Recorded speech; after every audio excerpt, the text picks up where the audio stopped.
കൂട്ടുകാർക്ക് നല്ലൊരു ദിവസം ആശംസിച്ചുകൊണ്ട് മാമ്പഴത്തിന്റെ പുതിയ വീഡിയോയിലേക്ക് സ്വാഗതം. നമുക്ക് നേരെ രേവതിയുടെ സച്ചിയുടെ നാളത്തെ പ്രമോ വിശേഷത്തിലേക്ക് പോയാലോ. നാളത്തെ പ്രമോ വിശേഷത്തിൽ നമ്മൾ കാണാൻ പോകുന്ന പറഞ്ഞിട്ടുണ്ടെങ്കിൽ നല്ല അടിപൊളി വിശേഷങ്ങളൊക്കെ തന്നെയാണ്. ചന്ദ്രമതി അങ്ങനെ കലാവതി മുത്തശ്ശിനെ കയ്യിലെടുക്കാൻ വേണ്ടിയിട്ട് നല്ല മരുമാൾ പട്ടം കിട്ടാൻ വേണ്ടിയിട്ട് പഠിച്ച പണി 18 നോക്കുന്നൊക്കെയുണ്ട്. അതിന്റെ വിശേഷങ്ങളൊക്കെയാണ് നാളെ നമ്മൾ കാണാൻ പോകുന്നത്. ഇന്ന് തന്നെ നമ്മൾ കണ്ടു എങ്ങനെയെങ്കിലും മുത്തശ്ശിനെ കയ്യിലെടുത്തേ പറ്റൂ, എന്നാല് സുധയുടെ വിവാഹ ആവശ്യത്തിനുള്ള പണമൊക്കെ കിട്ടത്തുള്ളൂ. അപ്പൊ അതിന് എന്ത് ചെയ്യും? അങ്ങനെ രേവതി ഇവിടെ ചോദിച്ച കാര്യങ്ങളൊക്കെ മനസ്സിലാക്കുവാണ് ചന്ദ്രമതി. രാവിലെ എഴുന്നേറ്റിട്ട് ഈ വീട്ടിലെ ജോലികളെല്ലാം ചെയ്യണം. അങ്ങനെ ചെയ്യുവാണെങ്കിൽ മുത്തശ്ശിക്ക് ഭയങ്കര ഇഷ്ടമായിരിക്കും. അല്ലെങ്കിലും രേവതി അതൊക്കെ ചെയ്യുന്നോണ്ടായിരിക്കും മുത്തശ്ശി ഇനിയിപ്പം അമ്മയ്ക്ക് അവളോട് സ്നേഹം എന്നൊരു ചിന്തയായിരുന്നു ചന്ദ്രമതിയുടെ ഉള്ളിലുണ്ടായിരുന്നത്. അപ്പൊ അതുപോലെ തന്നെ താനും ചെയ്യണം ജോലികളെല്ലാം. അപ്പൊ രേവതിയോട് ചോദിച്ചെല്ലാം മനസ്സിലാക്കി വെച്ചു. പിറ്റേ ദിവസം നേരം വെളുത്ത് എഴുന്നേറ്റ് ചന്ദ്രമതി വന്നപ്പോൾ കാണുന്ന കാഴ്ച, രേവതി എന്ത് ചെയ്യുവാണ്, കാല് വയ്യാത്ത കാലൊക്കെ വെച്ച് മിറ്റം അടിക്കാൻ തുടങ്ങുന്നതാണ്. ഈ കാഴ്ച കണ്ട് ചന്ദ്രമതി ഓടി ഇങ്ങ് വന്നിട്ട് ആ ചൂല് അങ്ങോട്ട് പിടിച്ചു വാങ്ങി. നീ എന്താ മോളെ കാണിക്കുന്നേ? നിനക്ക് കാല് വയ്യാത്തല്ലേ, നീ അവിടെ അങ്ങോട്ട് മാറിയിരുന്നേന്ന് പറയണം. രേവതിക്ക് സ്വന്തം കണ്ണുകളെ വിശ്വസിക്കാൻ പോലും പറ്റിയില്ല. വേണ്ടമ്മേ, കുഴപ്പമൊന്നുമില്ല, എനിക്കിപ്പോൾ കാലിന് ചെറിയ വേദനയുള്ളൂ, ഞാൻ ചെയ്തോളാന്ന് പറയാം. അതൊന്നും പറഞ്ഞിട്ട് കാര്യമില്ല, മോൾ അവിടെ ഇരുന്നാൽ മതി, ഈ ജോലികളൊക്കെ അമ്മ ചെയ്തോളാന്ന് പറയണം. അല്ല, നിന്റെ അച്ഛമ്മ എഴുന്നേറ്റോന്ന് ചോദിക്കണം. ആ, എഴുന്നേറ്റെന്ന് പറയണം. പെട്ടെന്ന് ചന്ദ്രമതി ആ ചൂല് വാങ്ങിയിട്ട് അവിടെ അങ്ങോട്ട് അടിക്കാൻ തുടങ്ങുവാണ്. ഈ കാഴ്ച കണ്ടുകൊണ്ടാണ് രവീന്ദ്രൻ അങ്ങോട്ട് വരുന്നത്. രവീന്ദ്രന് മനസ്സിലായി ചന്ദ്രമതി പണി തുടങ്ങിയെന്നുള്ളത്. കാരണം കാര്യം കാണാൻ വേണ്ടിയിട്ട് ഇതല്ല ഇതിലപ്പുറവും ചെയ്യുന്നു മനസ്സിലായി. ഇടയ്ക്കിടയ്ക്ക് അകത്തേക്ക് നോക്കുന്നുണ്ട് കലാവതി മുത്തശ്ശി എങ്ങാനും വരുന്നുണ്ടാന്ന്. അങ്ങനെ അടിച്ചുകൊണ്ടിരിക്കുന്ന സമയത്താണ് കലാവതി മുത്തശ്ശി ഇങ്ങോട്ട് ഇറങ്ങി വരുന്നത്. കലാവതി മുത്തശ്ശി വരുന്ന കണ്ടപ്പോൾ തന്നെ അടിയുടെ സ്പീഡൊക്കെ ഇച്ചിരി അങ്ങോട്ട് കൂടി. മുത്തശ്ശി ഇങ്ങനെ അന്തം വിട്ട് നിൽക്കുമായിരുന്നു. അപ്പോഴാണ് സച്ചിയുടെ വരവും കൂടെ. സച്ചി പറഞ്ഞു, എന്റെ ദൈവമേ, ഞാനിത് എന്തൊക്കെയാ കാണുന്നേ? ഇവിടെ എന്തേലുമൊക്കെ നടക്കും, കാക്ക മലർന്നു പറക്കുമെന്നാ തോന്നുന്നേ. അതെന്താടാ നീ അങ്ങനെ പറഞ്ഞത്? മുത്തശ്ശി ചോദിച്ചു. പിന്നെ മുത്തശ്ശി, ഈ കാണാത്ത കാര്യങ്ങളൊക്കെ കണ്ടു കഴിയും പിന്നെ ഞാൻ എങ്ങനെ ഇത് പറയാതിരിക്കുന്നത്? ഇങ്ങനെ പോയ എനിക്ക് വല്ല അറ്റാക്കും വരൂ കേട്ടോ. ഞാൻ ഈ കാണുന്നതൊക്കെ സത്യം തന്നെയാണോന്ന് രവീന്ദ്രനോട് ചോദിക്കുകയാണ്. രവീന്ദ്രൻ പറഞ്ഞേടാ, സത്യം തന്നെയാ, അതിന് രേവതിക്ക് വയ്യല്ലോ, അതുകൊണ്ടായിരിക്കും അവൾ ഈ ജോലികളൊക്കെ ചെയ്യുന്നത്. കൊള്ളാം. രേവതിക്ക് വയ്യെങ്കിൽ അമ്മ ജോലി ചെയ്യും, വീട്ടിൽ ഞാൻ കണ്ടോണ്ടിരുന്നല്ലേ എന്ന് ചോദിക്കണം. അതല്ല അച്ഛാ, ഇതിനകത്ത് എന്തോ ഒരു കാര്യമുണ്ട്, അല്ലെങ്കിൽ അമ്മ ഇത്ര കാര്യമായിട്ട് ഇങ്ങനെ ചെയ്യത്തില്ല എന്ന് പറയണം. ചന്ദ്രമതി പറഞ്ഞു, സച്ചി നീ ഒന്നും മിണ്ടാതിരിക്കുന്നുണ്ടോ? രേവതിക്ക് വയ്യാത്തോണ്ടാണ് ഞാൻ ചെയ്യുന്നത്, അല്ലെങ്കിലും ഞാൻ ഇവിടെ വന്ന് ജോലി ചെയ്യുന്നതുകൊണ്ട് എന്താ കുഴപ്പമിരിക്കുന്നത്? ഇതെന്റെ ഭർത്താവിന്റെ വീടല്ലേ നിൽക്കും. അതെ, ഇതിനു മുമ്പ് ഇത് ഭർത്താവിന്റെ വീട് തന്നെയായിരുന്നു, ഇങ്ങോട്ട് തിരിഞ്ഞു പോലും നോക്കിയിട്ടില്ല. പിന്നെ എന്തോ ഒരു കാര്യസാധ്യതയ്ക്ക് വേണ്ടി എനിക്ക് മനസ്സിലായെന്ന് പറയണം. പിന്നീട് രേവതി പറഞ്ഞു കൊടുത്തിട്ടുണ്ടായിരുന്നു ഇവിടെ എല്ലാം അടിച്ചു വാരി കഴിഞ്ഞിട്ട് വെള്ളം അടിച്ചെന്ന് കഴുകണമെന്നൊക്കെ. അപ്പൊ കഴുകുന്ന കാര്യമൊക്കെ പറഞ്ഞു കൊടുത്തിട്ടുണ്ടായിരുന്നു. അപ്പൊ എന്ത് ചെയ്യാണ്, അപ്പൊ അവിടെ അതുപോലെ ചെയ്യുന്നതെന്ന് ഓർത്തുകൊണ്ട് ചന്ദ്രമതി എന്ത് ചെയ്യാണ്, വന്നിട്ട് കുറച്ച് ബക്കറ്റിനകത്ത് വെള്ളം കൊണ്ടുവന്ന് അവിടെ വെച്ച് കഴുകാൻ തുടങ്ങുകയാണ്. ഇത് കണ്ടുകൊണ്ട് പാറൂമ്മ വന്നിട്ട് പറഞ്ഞു, അതേ കഴുകേണ്ട ആവശ്യമൊന്നുമില്ല, ഇവിടെ രാവിലെ അങ്ങനെ കഴുകാറൊന്നുമില്ല, എന്നും കഴുകേണ്ട ആവശ്യമില്ല, ചാണകവെള്ളം തളിച്ചാൽ മതി എന്ന് പറയാണ്. ചാണകവെള്ളം തളിച്ചെന്ന് അടിച്ചിടുവാണെങ്കിൽ നല്ലതെന്ന് പറയാം. ഇത് കേട്ടതും ചന്ദ്രമതിയുടെ മുഖം അങ്ങോട്ട് മാറി.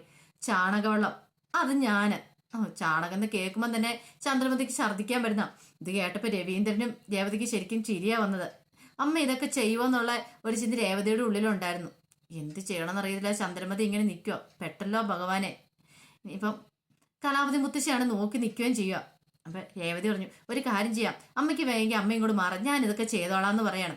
കുഴപ്പമില്ല, ഞാൻ ചെയ്തോളാം മോളെ എന്ന് പറയണം. അങ്ങനെ രേവതി കൊണ്ടുപോയി ചാണകം എടുത്തുകൊണ്ട് വന്നു കഴിയുമ്പോഴത്തേനും ചന്ദ്രമതിക്കാണെങ്കിൽ അത് ചെയ്യണോ വേണ്ടയോ എന്നൊരു കൺഫ്യൂഷൻ ആയിപ്പോയി. ചന്ദ്രമതി എന്ത് ചെയ്യണം, ഒരു കോലൊക്കെ പോയി എടുത്തുകൊണ്ട് വന്നിട്ട് ആ കോലിട്ട് ഇളക്കണം. അപ്പൊ അതിനകത്തേക്ക് വെള്ളം ഒഴിച്ചിട്ട് അത് മിക്സ് ചെയ്യണം. അപ്പൊ കോലിട്ട് ഇളക്കിയിട്ട് ഒഴിക്കുവാണെങ്കിൽ കയ്യാലൊന്നും പറ്റില്ലല്ലോ. ഇത് കണ്ട പാറോമ്മ ചോദിച്ചത് എന്ത് പരിപാടിയാണ് കാണിക്കുന്നത്? ഇങ്ങനെയൊന്നും അല്ല, അത് കൈയിട്ട് നന്നായിട്ട് അങ്ങോട്ട് ഇളക്കണം, എന്നിട്ട് അതും തളിച്ചിട്ട് അങ്ങോട്ട് അടിച്ചാൽ മാത്രം മതി എന്ന് പറയണം. ചന്ദ്രമതി പെട്ടു. ഇങ്ങനെയൊക്കെ ചെയ്യണോ ദൈവമേ? ചാണകത്തിനകത്ത് കൈയിടാന്ന് പറഞ്ഞിട്ടുണ്ടെങ്കിൽ ചിന്തിക്കുന്നതിനും അപ്പുറമായിരുന്നു ചന്ദ്രമതിക്കത്. രവീന്ദ്രന്റെ സച്ചിക്കും ചിരി വന്നിട്ട് അവർ കടിച്ചു പിടിച്ച് നിൽക്കുവാണ് ചിരി അങ്ങോട്ട്. എന്താ ചെയ്യുന്നത് കാണാലോ. അവസാനം ചന്ദ്രമതി നോക്കുവാണ് രവീന്ദ്രനെ. രവീന്ദ്രൻ കണ്ണുകൊണ്ട് ചെയ്തോളാൻ കാണിക്കുവാണ്. കാരണം ചെയ്യാതിരുന്നിട്ട് കാര്യമില്ല, പൈസ മേടിച്ചെടുക്കണമല്ലോ. അവസാനം രണ്ടും കൽപ്പിച്ച് സർവ്വദൈവങ്ങളെയും വിളിച്ചുകൊണ്ട് ആ ചാണകത്തിനകത്ത് കൈയിട്ട് ഇളക്കി കലക്കുവാണ് അങ്ങോട്ട്. കലക്കിയിട്ട് അവിടെ എല്ലാം തളിക്കുവാണ്. ചന്ദ്രമതിക്ക് സഹിക്കാൻ പറ്റുന്നുണ്ടായിരുന്നില്ല. ഇത് കണ്ടുകൊണ്ട് നിന്ന കലാവതി മുത്തശ്ശി പോലും ഒരു നിമിഷം അമ്പരന്ന് പോയി. കാരണം ഇങ്ങനെയൊന്നും ഇത്രയും നാളായി കല്യാണം കഴിഞ്ഞിട്ട് ഇതുവരെ ഇങ്ങനെയൊന്നും ഒരിക്കൽ പോലും ചന്ദ്രമതി ചെയ്തിട്ടുള്ള കാര്യമല്ല. പക്ഷെ ആദ്യമായിട്ട് ഇങ്ങനെ ചെയ്യുന്നേ. അത് രേവതിക്ക് വയ്യാത്തോണ്ടല്ലെന്ന് മനസ്സിലായി, വേറെ എന്തോ ഒരു തന്ത്രം ഉണ്ടെന്ന് മുത്തശ്ശിക്ക് വരെ മനസ്സിലായി.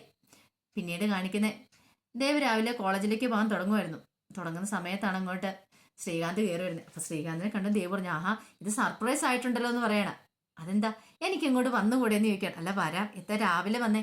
അല്ല ഞാൻ റെസ്റ്റോറൻറ്റിലേക്ക് പോകുന്ന വഴിയാ, ഈ വഴിയാ പോകുന്നേ, അപ്പൊ ഒന്ന് കയറിയിട്ട് പോകാമെന്ന് വിചാരിച്ചു. അല്ല അമ്മ എന്ത് ചെയ്യുന്ന ചോദിക്കണം.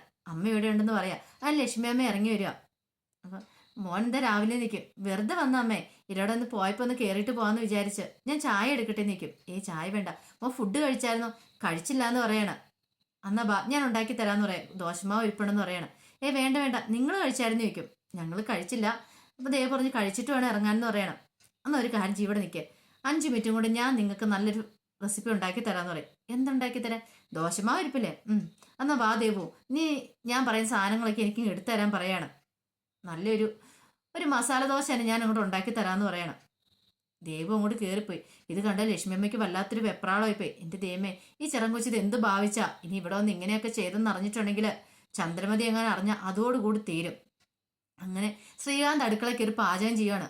കുറച്ച് സമയത്തിനുള്ളിൽ തന്നെ ശ്രീകാന്ത് നല്ല അടിപൊളി മസാല ദോശയൊക്കെ ഉണ്ടാക്കി കൊണ്ടുവരുവാണ്. അങ്ങനെ ലക്ഷ്മി അമ്മേനെ ദേവുവിനെയും പിടിച്ചിരുത്തി അവർ 3 പേര് ഫുഡ് കഴിക്കുകയാണ്. അങ്ങനെ കഴിച്ചുകൊണ്ടിരിക്കുന്ന സമയത്താണ് ശ്രീകാന്തിന്റെ ഫോൺ ബില്ലടിക്കുന്നത്. നോക്കിക്കഴിയുമ്പോഴത്തേക്കും ചന്ദ്രമതിയാ. അപ്പൊ രാവിലെ ശ്രീകാന്ത് എഴുന്നേറ്റോ എങ്ങനെയാന്ന് അറിയാൻ വേണ്ടിയൊക്കെ വിളിച്ചാണ്. അപ്പൊ ശ്രീകാന്തിന്റെ വിശേഷമൊക്കെ ചോദിച്ചു, നീ എവിടെ റെസ്റ്റോറൻറ്റിലാണോ എന്ന് ചോദിക്കുകയാണ്. ഇല്ലമ്മ ഞാനിപ്പം വീട്ടിലാന്ന് പറയണേ. അല്ല ഏത് വീട്ടിലാ? അവിടെ വേറെ ആരോടൊക്കെ സംസാരിക്കുന്ന വെക്കുന്നുണ്ടല്ലോ. അതോ? അത് ഞാൻ രേവതി ചേച്ചിയുടെ വീട്ടിലാന്ന് പറയണേ. നീ എന്തിനാ അവിടെ പോയെന്ന് ചോദിക്കുകയാണ്. അല്ലമ്മ ഞാൻ പോകുന്ന വഴിക്ക് ദേ ശ്രീ ഒരു കാര്യം ഞാൻ പറഞ്ഞേക്കാം, ഞാൻ പറഞ്ഞിട്ടുണ്ടായിരുന്നു അവറ്റകളുമായിട്ട് കൂടുതൽ അടുപ്പത്തിലൊന്നും പോകണ്ടെന്ന്. പിന്നെ നീ നേരം വെളുക്കുന്നതിന് മുമ്പ് എന്തിനാ അങ്ങോട്ട് പോയത്? ഞാൻ ഇല്ലാത്ത തക്കം നോക്കി നീ അങ്ങോട്ട് പോയില്ലേ? എനിക്കറിയായിരുന്നു ഞാൻ ഇങ്ങോട്ട് പോന്നിട്ടുണ്ടെങ്കിൽ ഇങ്ങനെയൊക്കെ സംഭവിക്കുന്നത്. അതെ കൂടുതൽ അവിടെയും ചെലവഴിക്കണ്ട, എത്രയും പെട്ടെന്ന് പോകാൻ നോക്കാൻ പറയണം എന്നും പറഞ്ഞുകൊണ്ട് ചീത്ത പറയാം. ഇതെല്ലാം കേട്ടോണ്ട് ലക്ഷ്മി അമ്മയും ദേവു ഇരിപ്പുണ്ടായിരുന്നു. അവർക്ക് മനസ്സിലായി ശ്രീകാന്തിന് നല്ല ചീത്ത കിട്ടിയെന്നുള്ള കാര്യം. ശ്രീകാന്ത് പറഞ്ഞു, അമ്മേ ഞാൻ പിന്നെ വിളിക്കാമെന്ന് പറഞ്ഞ് ഫോണും കൂടെ കട്ട് ചെയ്തിട്ട് ഫോണും കൂടെ വെച്ചു. ഇത് ലക്ഷ്മി അമ്മ പറഞ്ഞു, മോനെ വഴക്ക് പറഞ്ഞില്ലേന്ന് ചോദിക്കണേ. അതൊന്നും കുഴപ്പമില്ല, അമ്മയുടെ സ്വഭാവം അറിയാവുന്നതല്ലേ, അതൊക്കെ ആര് കാര്യമൊക്കെ എന്ന് പറയണം. എന്നാലും വേണ്ടായിരുന്നു മോനെ, വെറുതെ രാവിലെ ചീത്ത കിട്ടില്ലെന്ന് ചോദിക്കണം. അതൊന്നും കുഴപ്പമില്ല ആൻറ്റി, അതൊന്നൊരു പ്രശ്നമുള്ള കാര്യമല്ല എന്നും പറഞ്ഞിട്ട് ഫുഡെല്ലാം കഴിഞ്ഞിട്ട് ശ്രീകാന്ത് അങ്ങോട്ട് പോവാണ്. ശ്രീകാന്ത് പോയി കഴിഞ്ഞപ്പോൾ തന്നെ ലക്ഷ്മി പറഞ്ഞു, വേണ്ടായിരുന്നു എടി, അധികം അടുപ്പത്തിലൊന്നും പോകണ്ട, ഞാൻ പറഞ്ഞല്ലോ അധികം സംസാരിക്കാൻ പോകുന്നതുകൊണ്ട് അവനിങ്ങോട്ട് വരുന്നത്. ഇനിയിപ്പോൾ ഈ പേര് പറഞ്ഞുകൊണ്ട് ഇനി ചന്ദ്രമതി അടുത്ത പ്രശ്നം ഉണ്ടാക്കാനായിട്ട് നോക്കും. അറിയാലോ രേവതിയുടെ അവിടുത്തെ നിലനിൽപ്പിനെ തന്നെ അത് ബാധിക്കുമെന്ന് പറയാണ്. പെട്ടെന്നാണ് അവിടെ ശ്രീകാന്തിന് ഫോൺ ഇരിക്കുന്നുണ്ട്. അയ്യോ ശ്രീയേട്ടൻ ഈ ഫോൺ കൊണ്ടാ മറന്നുപോയെന്ന് പറയാം. ഒരു കാര്യം ചെയ്യാതെ ഇവിടെ വെച്ചേരെ, വൈകുന്നേരം അവൻ വന്ന് എടുത്തോളൂ എന്ന് പറയണം. ഇത് കേട്ടപ്പോൾ ദേവ് പറഞ്ഞു, അതിൻ്റെ ഒന്നും ആവശ്യമില്ലമ്മേ, ഞാൻ അങ്ങോട്ട് കൊണ്ടേ കൊടുത്തോളാം, പോകുന്ന വഴിക്കും കൊടുത്തോളാം എന്ന് പറയാണ്. ഇതും പിടിച്ചോണ്ട് ദേവ് പോയി കഴിയുമ്പോഴത്തെ ലക്ഷ്മിക്ക് വെപ്രാളമായി. ദൈവം ഇനി അവള് ഈ ഫോണും കൊണ്ട് എന്നിട്ട് ഇനിയിപ്പോൾ അടുത്ത പ്രശ്നം അതാകുമോ എന്നൊരു ടെൻഷനൊക്കെ ഉണ്ടാകുന്നുണ്ട് ലക്ഷ്മി അമ്മയുടെ ഉള്ളിൽ. അപ്പോൾ അതിൻ്റെ വിശേഷങ്ങളൊക്കെയാണ് നമ്മൾ നാളെ കാണാൻ പോകുന്നത്. അപ്പോൾ ആ വിശേഷങ്ങൾക്കായി നമുക്ക് എല്ലാവർക്കും കാത്തിരിക്കാം കേട്ടോ. ആദ്യമായിട്ട് കാണുന്നവരാണെങ്കിൽ ചാനൽ ഇഷ്ടപ്പെട്ട ഒന്ന് സബ്സ്ക്രൈബ് ചെയ്യാൻ മറക്കരുത്. അതോടൊപ്പം തന്നെ കണ്ടുകൊണ്ടിരിക്കുന്ന എല്ലാവരുടെ സപ്പോർട്ടിലേക്കും തുടർന്നും പ്രതീക്ഷിച്ചുകൊണ്ട് എല്ലാവർക്കും നല്ലൊരു രാത്രി ആശംസിച്ചുകൊണ്ട് നിർത്തുന്നു. നന്ദി.